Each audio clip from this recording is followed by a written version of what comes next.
La parole est d'abord à notre collègue Franck Menonville pour les groupes Les Indépendants, République et Territoires.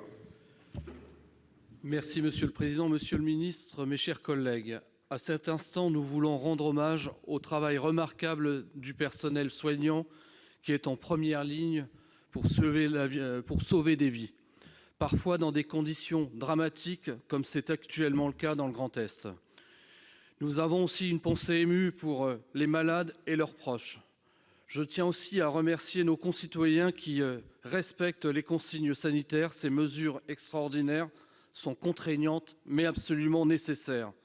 Nous saluons également l'engagement des pouvoirs publics, des services de l'État, mais aussi des élus locaux et des agents mobilisés au quotidien. Au Sénat, nous avons fait le choix de traiter par nos questions les différents aspects de la crise afin d'obtenir des réponses complètes du gouvernement. Donc ma question est la suivante.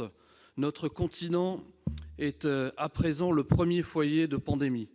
Pour limiter la propagation du virus et éviter donc la saturation de nos hôpitaux, l'Union européenne a renforcé le contrôle de ses frontières et certains pays membres ont fait de même. Seule une solidarité intra-européenne permettra de faire face à cette crise qui ne connaît pas de frontières. Aucun des pays membres ne peut cependant vivre de manière autarcique. Le marché unique doit donc continuer à fonctionner, mais avec précaution et contrôle. Les réponses des États membres doivent être coordonnées et cohérentes. La coopération européenne doit se faire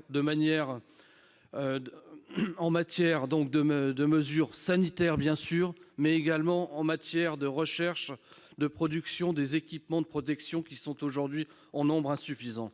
Monsieur le ministre, quelle coordination, quelle procédure comptez-vous mettre en œuvre et mettez-vous en œuvre avec nos partenaires européens pour permettre une gestion à l'échelle européenne de cette pandémie? Merci.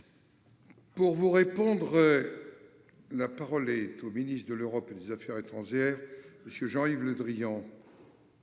Oui, Monsieur le Président, Mesdames et Messieurs les sénateurs, Monsieur le sénateur Menonville, le combat contre le Covid-19, c'est un combat européen.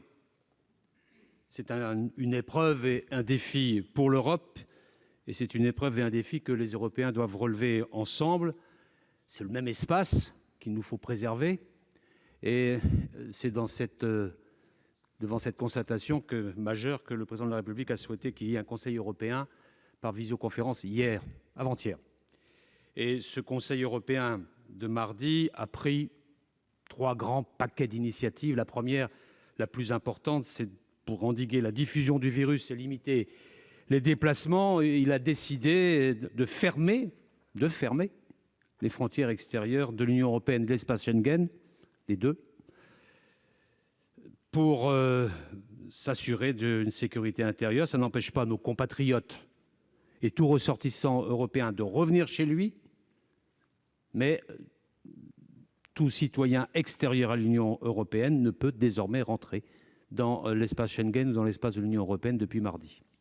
À l'intérieur même de cet espace européen, nous appliquons la même logique de limiter la diffusion du virus et les déplacements. Il y a donc des contrôles conjoints aux frontières. C'est singulièrement le cas avec l'Allemagne, avec l'Espagne et avec la Suisse.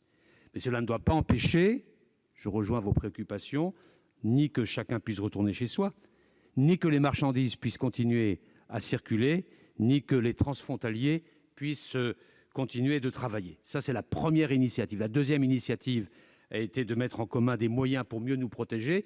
C'est ce qui s'est traduit par des achats groupés de matériel de protection et la mise à disposition de crédits significatifs pour poursuivre la recherche sur le Covid-19 et trouver un vaccin. Et par ailleurs, la troisième initiative vise à limiter l'impact économique de cette crise. C'est à cet égard que la Commission européenne a permis la mobilisation de 37 milliards d'euros immédiatement pour financer les mesures d'État et les projets à destination des systèmes de soins et des secteurs économiques les plus vulnérables, mais aussi ce qui a amené une plus grande souplesse sur les aides d'État et une plus grande souplesse sur le pacte de stabilité et de croissance. Tout cela a été rendu public. Et enfin, comme vous le savez très récemment, hier, la Banque centrale européenne a adopté un programme de rachat de la dette publique et privée pour soutenir l'activité à hauteur de 750 milliards d'euros. Ce sont des initiatives jamais vues face à un défi et une crise que nous n'avons jamais connue non plus, mais dont la réponse doit être en grande partie européenne. Merci, Monsieur le Ministre.